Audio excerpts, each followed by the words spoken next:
tous, nous allons étudier dans cette vidéo votre vie affective pour les mois de mars-avril. Je vais procéder comme d'habitude en deux temps. Un premier tirage relationnel qui parlera de vous et de l'état de la relation avec votre partenaire, quelle que soit votre situation, que vous soyez en couple ou non. C'est la personne que vous avez en tête ou dans votre cœur. Ensuite, on aura le tirage de vie émotionnelle qui, lui, nous parlera uniquement de vous. Donc, si vous êtes célibataire, vous pouvez regarder ce second tirage. Ça vous donnera un petit peu la tendance de votre vie affective pour la période de mars-avril. Et si vous êtes en couple, mais en train de travailler sur votre rapport à l'affectif, eh bien, vous pouvez également regarder ce tirage qui vous donnera des pistes de réflexion et de travail. Pour ce faire, je vais utiliser le portail des 12 d'Aliasqué pour les cartes signes, comme d'habitude. Ensuite, j'utiliserai les arcanes majeures de l'ancien tarot de Marseille pour la carte qui donnera la tonalité du tirage relationnel. Je ferai celui-ci avec de Lightseers Tarot. Et ensuite, je ferai le tirage de vie émotionnelle avec les arcanes majeures du Magical Nordic Tarot. Je remercie toujours les abonnés et les personnes qui laissent des commentaires, des likes et qui partagent mes vidéos. C'est toujours un très grand soutien pour moi, je vous remercie. Si ce n'est pas fait, eh bien je vous invite à vous abonner et surtout à cliquer sur la petite cloche qui vous permettra d'être notifié qu'une nouvelle vidéo est sortie. J'espère que vous avez passé un bon mois de février et nous allons voir ce que vous apportent les prochaines semaines. À tout de suite. Les cancers, on y va. Tirage relationnel.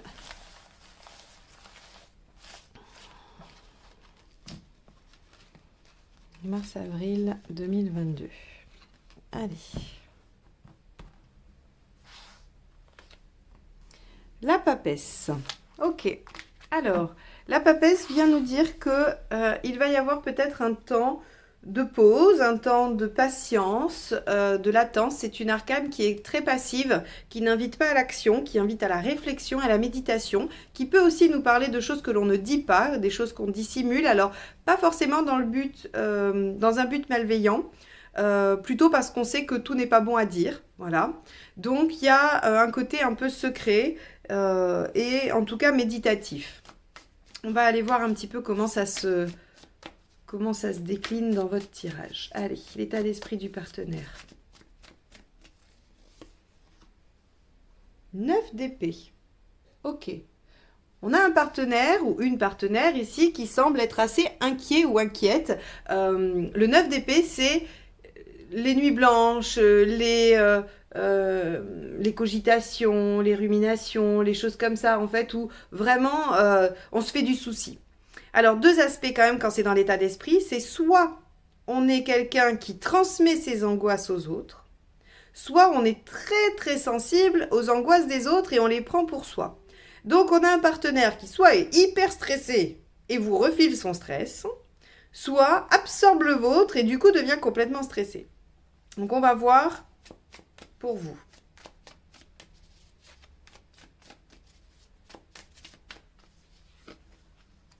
Vous êtes en 4 de Pentacle. Ok. Donc, le 4 de Pentacle, son état d'esprit, c'est sauver les meubles, garder l'essentiel, s'accrocher à ce qui compte.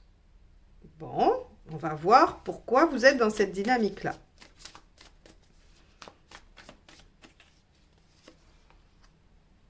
Ce qui a dépassé, la force. Alors, ok. Ce qui a dépassé, parce que la force, donc en négatif, puisque c'est une problématique, c'est pour ça que je vais l'interpréter en négatif, c'est le fait d'être soumis à quelque chose. Donc soit il y en a un des deux qui domine l'autre, qui essaye de prendre le pas sur l'autre, et ça c'est pas forcément acceptable ou c'est difficile, soit il y a quelque chose de l'ordre du déséquilibre. Il y en a un des deux qui est trop dans l'émotionnel et un autre qui est trop dans le mental. Soit il y en a un qui est trop en demande et l'autre trop en retrait. Vous voyez, on va avoir tout ce qui concerne les déséquilibres avec les opposés. Donc, ici, ce qu'il faut réussir à retrouver, c'est l'équilibre. Et aussi une certaine équité dans la relation. Alors, qu'est-ce qui vous aide d'étudier toutes les possibilités et ce qui ne vous aide pas? L'as de bâton. Ok. Alors, l'as de bâton, quand il est ici, ce qui nous dit deux options. C'est soit d'agir sans réfléchir. Hein. C'est la notion d'impulsivité de l'as de bâton. C'est-à-dire que, voilà, c'est hop, je fais une action, mais je ne l'avais pas vraiment anticipée. Ce qui n'est pas vraiment le cas avec la papesse. Alors, la papesse nous parle d'un temps quand même de réflexion et de méditation. Donc ici, j'aurais plutôt tendance à dire que ce qui ne va pas vous aider, ce serait plutôt l'autre aspect négatif de l'as de bâton, qui est l'inertie totale. Hein. L'inertie totale oui, quoique. Non, en fait. Non, j'étais en train de réfléchir. Donc, deux aspects sur l'as de bâton, effectivement, négatifs. Soit le fait de ne rien faire, soit le fait d'agir impulsivement. Et comme on vous conseille d'être, ou en tout cas, on vous dit que c'est un moment de passivité, de réflexion, effectivement, le côté action impulsive n'est pas aidant. Excusez-moi, je me suis emmêlé les pinceaux toute seule. Donc, on va plutôt partir sur l'axe action impulsive non réfléchie. Parce que, de toute façon, le 7 de coupe engage aussi à la réflexion. Le 7 de coupe, c'est que vous êtes face à plusieurs possibilités, ou en tout cas plusieurs options, et vous ne savez pas vraiment ce qu'elles vont devenir, mais vous avez un choix à faire. Vous êtes en tout cas obligé de vous positionner. Et on vous demande d'évaluer les différentes options. Et donc, presque de faire, alors si vous êtes super organisé, vous allez faire un tableau Excel avec des plus, des moins. Et puis, si vous n'êtes pas dans cette gamme-là, vous allez vous dire qu'est-ce qui m'attire pas, qu'est-ce qui me plaît, qu'est-ce qui ne me plaît pas. Mais quoi qu'il en soit, on vous demande de prendre un temps d'analyse sur ces différentes options.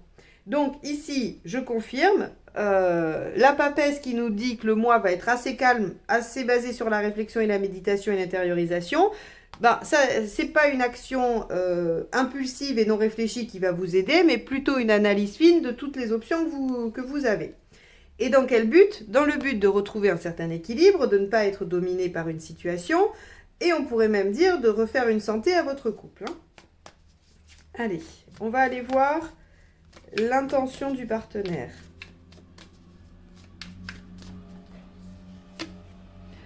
Le 6 de coupe, ok.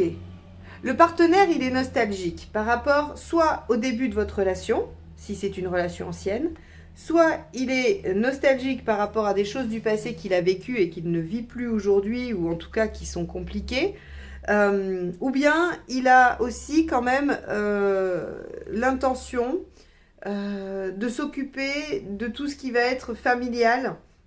Donc ça peut être les enfants, mais ça peut être aussi ses parents, ça peut être tout ce qui ramène à l'enfance en fait. Hein. Donc soit la sienne propre, soit ses enfants. Ok. Est-ce que c'est ça qui est déséquilibré par exemple dans votre situation? Est-ce que vous avez un partenaire qui s'occupe trop de sa famille et pas assez de vous par exemple? Ça pourrait être. Hein. C'est vraiment une suggestion. Ça pourrait être un type d'interprétation. Vous êtes en as de pentacle. Vous avez quand même l'intention d'aller exploiter tout le potentiel de cette relation. Alors, j'aurais tendance à dire que on a un partenaire qui semble inquiet pour quelque chose. Vous essayez de sauver les meubles. Il y a un déséquilibre qui est ici, hein, qui est soit dans le couple en lui-même, soit par rapport à une situation qui met le couple en difficulté. Agir de façon spontanée et irréfléchie ne vous aiderait pas. Il vaut mieux étudier toutes vos options et tout ce que vous pourriez mettre en œuvre. Quoi qu'il en soit, on a quand même un partenaire. C'est pour ça qu'on a la papesse. Hein, pas d'action, il ne se passe pas grand-chose sur ce mois de mars. Ou en tout cas, je ne suis pas sûre que la résolution arrive sur le mois de mars. On va aller voir à la fin. Mais bon, parce que le partenaire est dans quelque chose qui le ramène soit à sa vie familiale, parents ou enfants, mais pas le partenaire, hein, soit il est nostalgique de quelque chose qu'il n'arrive pas à dépasser. Alors que vous vous accrochez et vous avez l'intention de développer le potentiel de la relation. On va aller voir le résultat. 6 de pentacle. Intéressant. Intéressant parce qu'on nous dit quand même qu'à la fin, il y a une tentative de rééquilibrage. Alors, le 6 de pentacle, c'est pas tout à fait équitable, hein, c'est pas encore ça. Il y en a toujours un qui donne plus que l'autre, mais c'est en bonne voie. C'est-à-dire que si on demande du soutien, on va l'obtenir quand même avec le 6 de pentacle. Bon. Donc, il n'y a pas d'action particulière sur ce mois, mais les choses sont en train peut-être de se rééquilibrer tout doucement. 5 de coupe, y a-t-il des choses à lâcher? 4 d'épée, il faut de toute façon se reposer et penser. C'est vraiment une énergie très, très, très lente. Hein. Et le jugement. Ok, la réconciliation. Alors, très simple. Ce mois-ci, ne posez pas d'action. Prenez le mois de mars pour réfléchir à cette situation, à son potentiel, à comment vous pourriez faire. Parce que ici, le 4 d'épée vous invite à vous poser et à réfléchir. Hein, c'est le repos du guerrier entre deux batailles, le 4 d'épée. C'est-à-dire qu'on repose le corps, mais l'esprit continue à penser à la suite. Hein, c'est-à-dire qu'il analyse ce qu'il a vécu pour éclairer ce qu'il va mettre en œuvre ensuite. Donc, le mental continue de fonctionner, mais le corps se repose. Donc, il y a vraiment quelque chose qui nous dit qu'il n'y a pas d'action dans la vie concrète. Hein. Et le jugement, lui, vous demande de faire le bilan, vous demande de regarder ce que vous avez et de savoir si vous voulez le ressusciter pour ce qui est en mauvais... vraiment en mauvaise situation ou en mauvaise posture, ou si vous voulez l'achever définitivement. Le 5 de coupe, c'est est-ce que je vais avoir le courage de quitter ce que je dois quitter? Est-ce que j'ai envie de quitter ce que j'ai aussi? Hein. Donc il y a vraiment une phase pour vous les cancers sur ce mois qui va être de mener une réflexion sur à quoi vous vous accrochez. Est-ce que le potentiel que recèle cette relation, vous avez vraiment envie de l'exploiter ou pas? La réponse vous appartient. On nous dit quand même qu'il y a possibilité de tendre vers l'équilibre, mais qu'il n'y a pas de résolution vraiment sur ce mois-ci. Le partenaire semble être occupé ailleurs, ou en tout cas semble être dans des considérations qui ne sont pas les mêmes que vous. Voilà pour ce tirage relationnel. J'espère qu'il vous aura amené quelques clés de compréhension et d'interprétation de votre situation. Et on va passer au tirage de vie émotionnelle.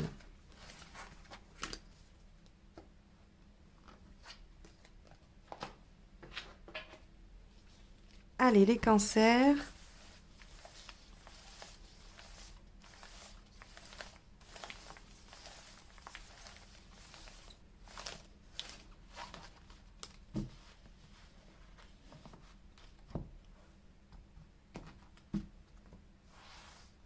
Allez, votre état d'esprit. Le chariot inversé. Ce que vous voulez. L'arcane 13. Pourquoi ça ne marche pas? L'impératrice inversée. Ce qu'il faut faire pour que ça marche. Issue à court terme et à plus long terme. Bon, super. Alors, les cancers. Votre état d'esprit, chariot inversé. Alors, le chariot inversé, c'est un peu... j'ai l'impression d'être perdu, je ne sais plus trop dans quelle direction aller. Et vous traversez probablement une période un peu difficile, hein, où vous en avez un peu ras-le-bol. C'est comme si, à chaque fois que vous posiez une action, ça allait presque à l'inverse du résultat escompté. Donc, votre état d'esprit, il est plutôt à vous dire que vous n'allez peut-être pas en demander beaucoup. Hein, et pour autant... Avec l'arcane 13 ici, dans votre envie, il y a une envie de changement radical, il y a une envie de changer les choses, donc de changer votre situation ou de changer un comportement, ou encore, hein, une fois, à chaque fois dans la vie émotionnelle, ça peut parler de votre travail en développement personnel dans le domaine affectif, comme de votre situation amoureuse. Donc, vous vous sentez un petit peu poissard, hein, et pour autant, vous avez envie de changer. Alors, pourquoi ça ne marche pas? Parce que l'impératrice, pas l'impératrice, la grande prêtresse inversée vient nous dire ici, ce pourrait être parce que vos actions sont faites de façon impulsive, c'est-à-dire que, ou impulsive ou pas assez réfléchie. Alors, effectivement, l'arcane 13, elle a un côté un petit peu rouleau compresseur ou bulldozer, c'est comme ça que je l'appelle, où je fonce dans le tas et je verrai bien le résultat.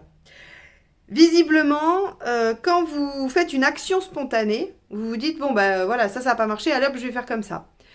Ça marche pas mieux parce que finalement, ça vient pas, je sais pas, vous n'utilisez pas vos bons outils ou c'est pas sur le bon domaine ou c'est pas, voilà, ça tombe à côté parce que ça n'a pas été réfléchi tel un projet ou ça n'a pas été élaboré. Alors bon, c'est assez étonnant parce que c'est pas trop dans vos... normalement dans ce que vous faites vous les cancers, mais encore une fois, ce que je dis là ne définit pas votre caractère, ne définit pas votre personnalité. Ça peut définir un mode de fonctionnement très ponctuel dans une situation très précise et sur un temps très court, qui est le mois de mars. il semblerait que sur ce mois-ci, quand vous posez une action, elle est un peu spontanée, pas trop réfléchie, parce que vous avez une envie très importante de changement ou d'avancer, ou en tout cas de modifier les choses radicalement, et donc hop, ça fait flop. Ce qu'on vous dit, pour que ça fonctionne, c'est un petit peu de reprendre les choses à la base. C'est de repartir à zéro et d'aller refaire l'inventaire de vos outils. Avec le magicien, on va regarder ce qu'on a dans sa caisse à outils pour pouvoir démarrer son projet. Donc là, ce qu'on vous dit, c'est, vous en êtes où au niveau émotionnel? Vous en êtes où dans votre vie affective? De quoi êtes-vous capable aujourd'hui? Qu'est-ce que vous avez intégré et qu'est-ce que vous n'avez pas encore intégré? Pour pouvoir ensuite, avec la lune, être plus créatif par rapport à votre volonté. Alors, plus créatif, ça veut dire quoi? Ça veut dire peut-être que ne pas utiliser une recette toute faite et essayer de voir ce qui vous convient le mieux. Prendre un peu de partout.